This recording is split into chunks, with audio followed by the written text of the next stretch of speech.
大家好，我是英记，你们应该会记得我的名字。我是阿姊妹，你哋应该会记得我嘅名诶。今日我哋要做嘅事情呢，就是来去讲上个礼拜5月节嘅情景式演讲嘅一些人讲唔好，韩国做得用嘅来讲嘅情景式演讲。上个礼拜我哋嘅情景式演讲讲嘅系5月节嘅情景式演讲。讲到遐味，其实应该很容易唔知嘛嘅系情景式演讲。好，情景式演讲呢，就是去年，也就是1809年，系全国语文竞赛嘅新嘅项目。头摆嘅演讲比赛，因为本土语言，也就是讲因为嘅汉语、风落发、韩国演出名嘅创意，我哋都系配合来。再过来去比赛演出名出嘅学生组系无演讲比赛嘅，我哋像有朗读比赛，我哋是无嘅演讲比赛。故说本土语言也就是讲因个客话、韩国福佬话，迄到去年因张有样就是即席演说，我们以前是没有这样子的即席演说的，就是我们以前的演说方式都是先把自己的演说稿事先写好，然后在比赛的时候拿去比赛。那么改成这样子的做法呢，有什么样的好处呢？就是能够让评审老师知道我们学生究竟是不是真的有把本土语言学好。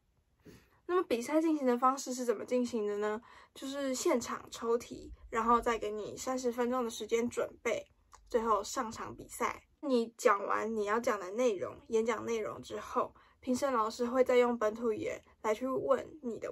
你问题，就是根据你的演说内容来去问问题。还有就是比较特别的一个地方，就是一般来说我们的即席演说比赛，我们拿到的题目其实应该会是一句话，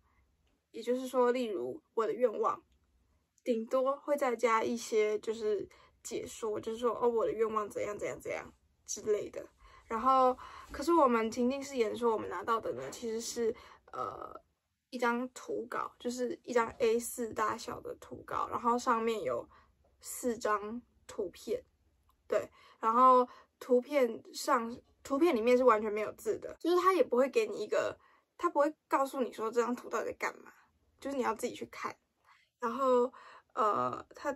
上面我记得它上面是只有标题写说109年试办本土语文情景式演说，然后底下好像顶多就只是一些注意事项这样子而已，就是它上面不会写什么东西，然后它只会给你一张图稿，图稿里面有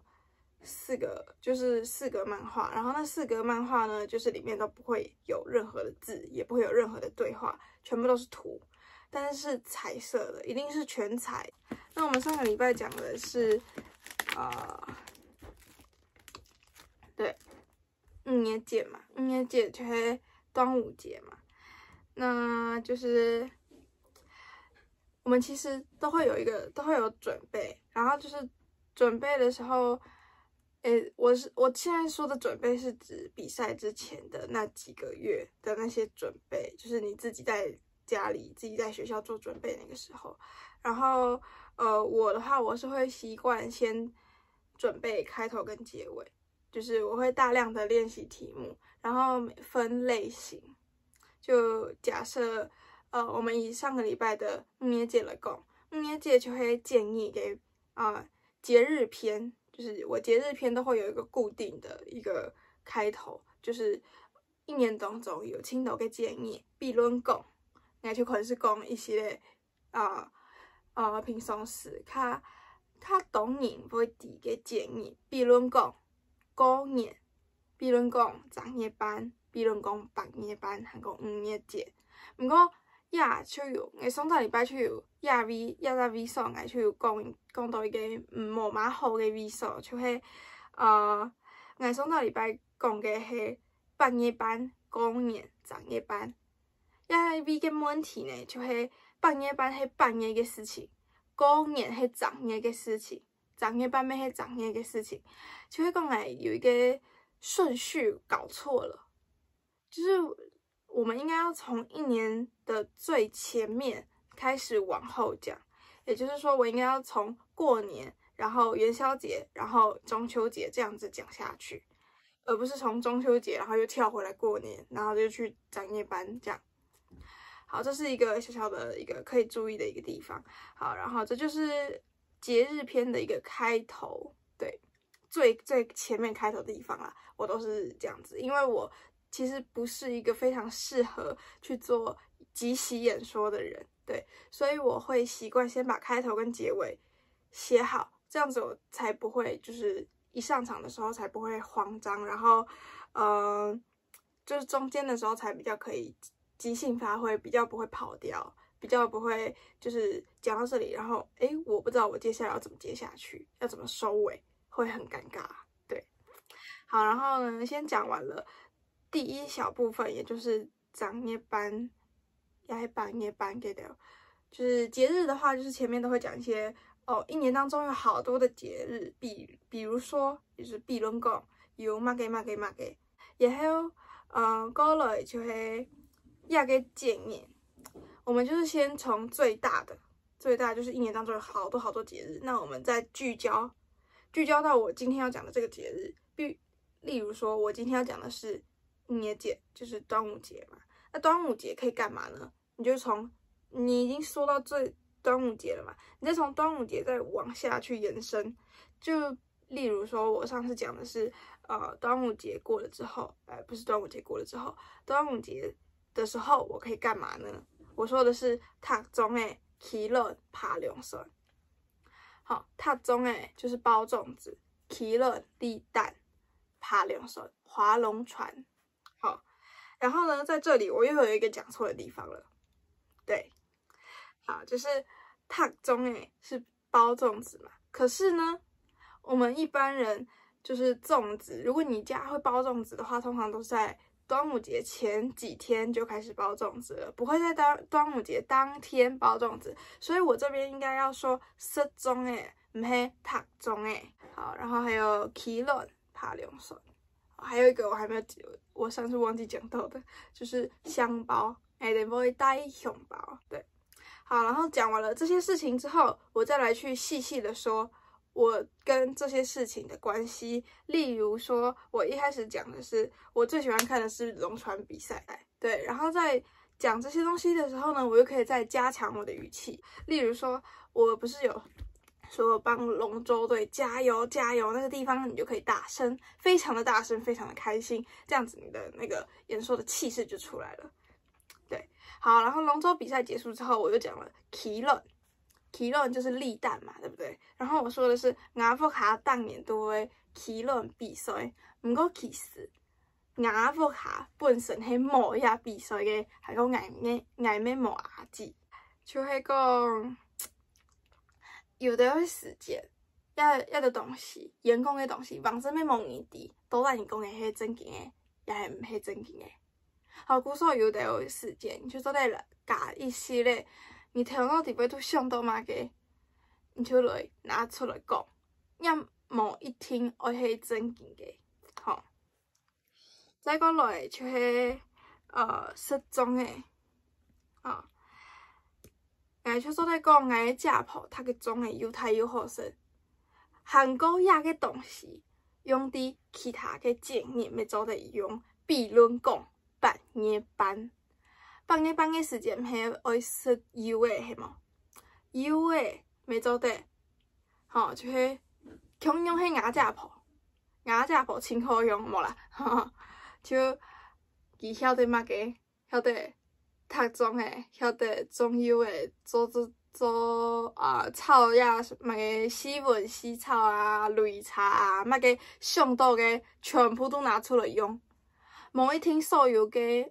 某一天你大把練習嘅時間都用冇強用嘅人做冇強用嘅事情，你做嘅所有嘅事情都係強用嘅人來做，反正咩冇人會知到底一家婆到底會做乜嘅，反正你曉得講會出來就好咧，也係演講比賽，好，真嘅啦，也係演講比賽，就講久咩？然后过后还有一个地方就会讲，亚太部分嘅人可能都唔會同人嘅阿婆、家婆、阿公、阿婆，反正就係老人家鄉下待，佢哋就有可能會寄東西俾你，會寄東西給你。那這個時候，你收到了老人家寄來的東西之後，你是不是應該要去打電話感謝他一下，這樣子？所以呢，我就可以在這邊再加一個說，哦，我的阿婆她寄來了粽子給我，然後我非常的開心，所以我打電話回去給他說，哦，阿婆謝謝你，這樣。這邊呢，我是不是就加了一個對話進去？對，就是我就可以在這邊加一個對話進去，然後就是說，就可以模仿阿婆的聲音，這樣子的話，你就是變成你有一個技巧，你又加了一個技巧進去，對。好，然後大概這個就是中間的部分，好，中間的部分就是把第一段，我們的第一段就是開頭嘛，開頭就是先聚焦，從最外面、最外圍的東西往內縮，所以我們一開始它的那個架構應該是倒三角形的。就是你從最多的東西，然後慢慢是縮到最小，好，縮到最小之後就聚焦之後你再開始往下散，這個中間這個部分呢，你都隨意發揮，隨意寫，好，然後接下來就到了結尾嘛。結尾的部分呢，其實有很多種結尾的方法。我上次用的方法是，祝大家1年節快樂。就是端午節快樂，這是一個節日的一個結束的方法。然後其他呢，其實還有別的方法，就例如說，我們可以加客家諺語，還個師傅法，比如講少食稻香米，多食無米絲，就做得老你頭下講嘅失蹤嘅來講，一般人唔會當你都失蹤嘅。應該都係5年節嘅時節失蹤嘅，也係有買貼片嘅時節，你怎會失蹤嘅？古上嘅人就會講少食稻香米，多食無米絲，意思就是你平常很少吃，所以你會覺得你難得吃到的時候，你就會覺得哇，它好好吃哦。但是如果你天天吃的話，你就會覺得啊，索然無味，就是大概這個概念，就是這句話的意思，這樣。然後除了加客家諺語以外，我們還可以加一個，你講嘅係就係四句，講四句嘅就係四句，就是四句話組成一個類似，它應該算是什麼順口溜嘛，還是一個小詩這樣子的東西。我這邊的話，就是我這裡腦袋裡面臨時想到的，就是這不是我寫的，這是我的老師他們寫的，就是天當神道捏不明。筆筒唔到水不清，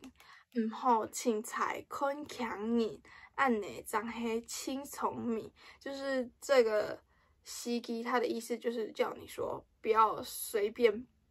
不要隨便小看別人。但是我比較少會用到這個方法，因為比較難。對，好，然後這個就是我的一個結尾的一個方式。對，因為我平常比較沒有辦法，就是很臨時的去做結尾這樣。然後最後一個就是你的動作和你的大小聲。動作的話，大部分我本身的動作就是都是這樣，就是比我，然後這樣，就是這樣，然後這樣，然後這樣。對，你們應該很常看到我做這個動作，我也不知道為什麼，我超愛做這個動作，就是你的應該會記得哪個樣呢？就是大概這個樣子。對，好，然後大小聲的話，我有一個很特別的一件事，就是我在比賽的時候啊，就是有一個地方因為我抽到的題目是交通安全，然後就是我要提醒那個一邊滑手機一邊過馬路的一個小弟弟，就跟他講說，現在是紅燈呢。然後我那時候比賽的時候就，同學，也係紅燈呢，也係紅燈呢嘅時間，公交機發嘅時間是太上到。就是整間教室都有回音，我就出聲提醒佢講，同學，也係紅燈呢。就是那間教室其實很大，而且還有挑高，天花板有挑高。然後我沒有麥克風，就是你畫面上可能看到麥克風，可是那只是一支收音用的麥克風。對，所以我其实是没有麦克风的，可是我还是讲到整间教室都有回音，我真的被我自己吓到了。对，这就是基本的一个情境式演说的架构，算是解释一下我上个礼拜为什么会这样子讲这个年节嘅情境式演讲吼。上礼拜迄讲很有机会嘅，因为要再过来讲第位老情境式演讲有关嘅东西。今晡日嘅样片就先到遐边结束，我会记得请赞留言、订阅、分享。好，我嘅演讲到遐，俺这些张来了。